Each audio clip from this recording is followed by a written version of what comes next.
everyone, this is Chef Deborah, and today I'm going to teach you how to make some Filipino dessert.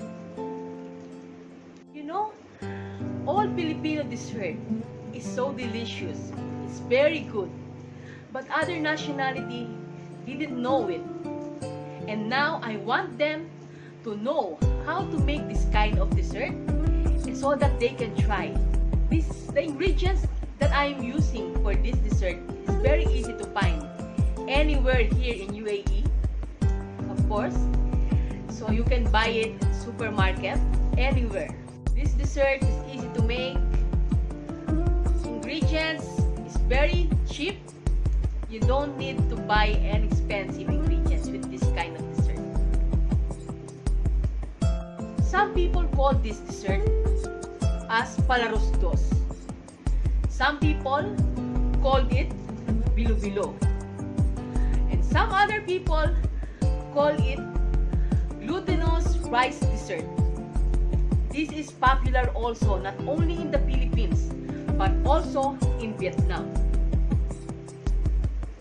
I put some flavor with this bilo-bilo and Palarusdos. This is not just only plain glutinous rice. I put some purple yam flavor so that the color and the flavor, the aroma will be there. Aroma of the purple yam. You will taste the purple yam taste and very nice color. Okay? So what you are waiting for? Come on, let's go to my kitchen and let's start cooking now. For the ingredients, 500 gram of glutinous rice powder, 200 gram of small sagu, 2 cups of water,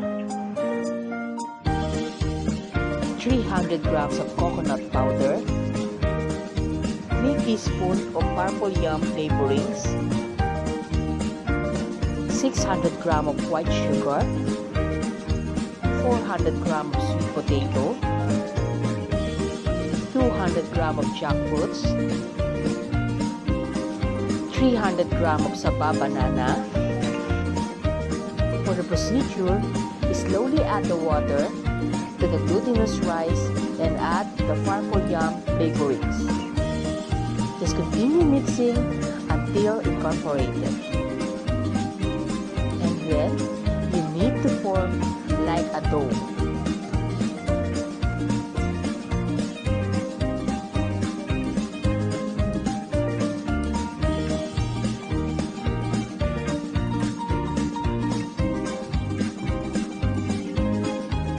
This will be the texture of the glutinous rice dough.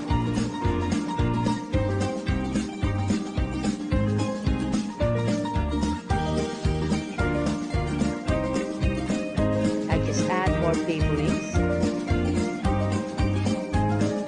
Now, the glutinous rice dough is ready, and this is the texture. And now, you can divide it to make a little balls.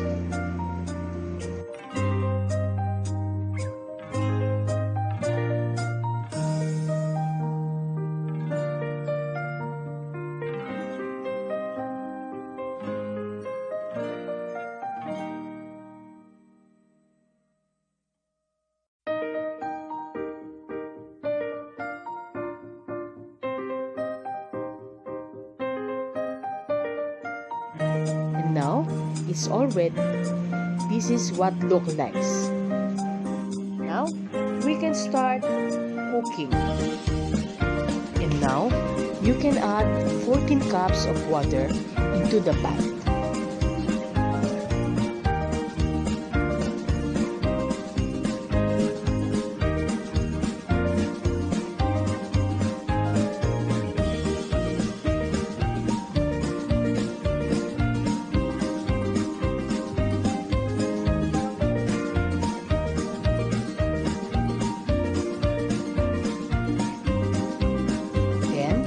Add the coconut powder,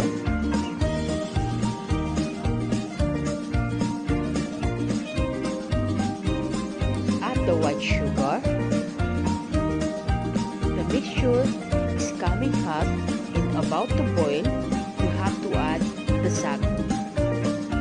Add the sweet potato.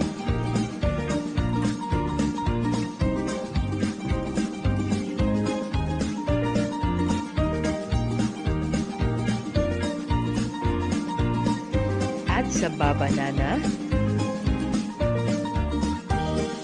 And add the jackfruits.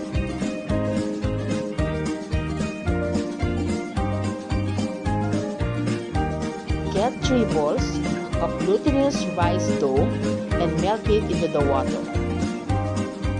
We will use it as a thickener. And add to the fat.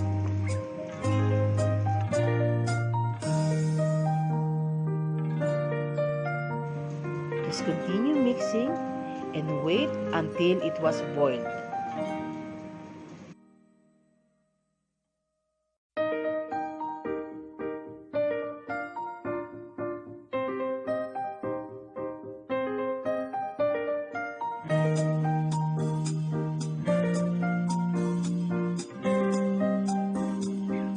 And now, we can add one by one the glutinous rice balls.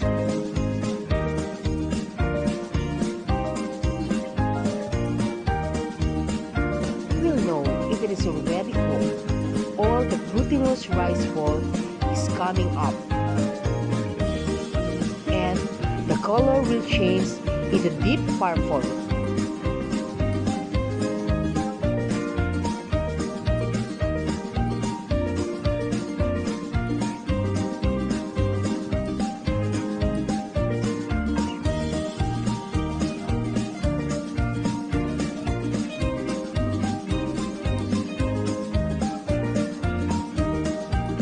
As you can see, it's getting thicker now, little by little. Look, all the glutinous rice ball is going up. Means it was already cooked. So, all we need to do is make it a little bit more thicker and boil.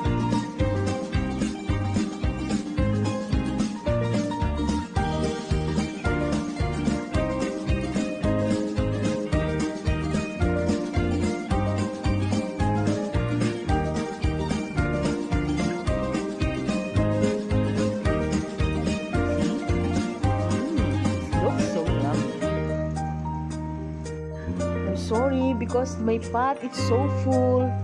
See? No space now.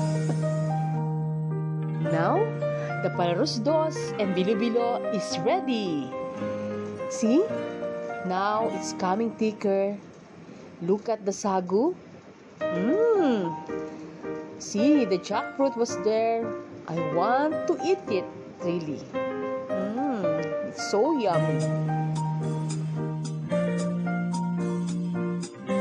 I hope everyone who watches my video, they will try it to make it in their home.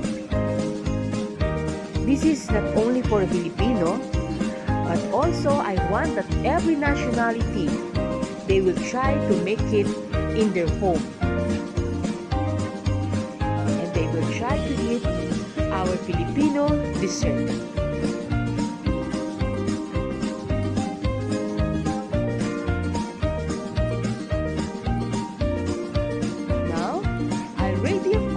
One bowl of Palarusdos or bilo-bilo because I want to try it now. Like and share this video, subscribe to my YouTube channel, and follow me in Instagram and Facebook.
watching this video, you really want to eat now this kind of dessert.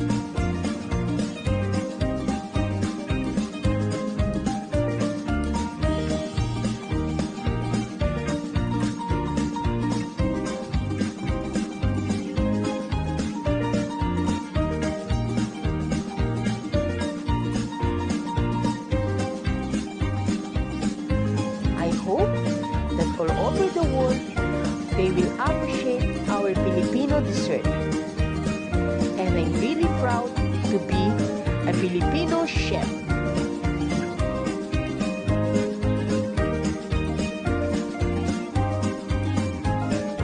I share to you this recipe because I want that it will be popular also to any nationality all over the world.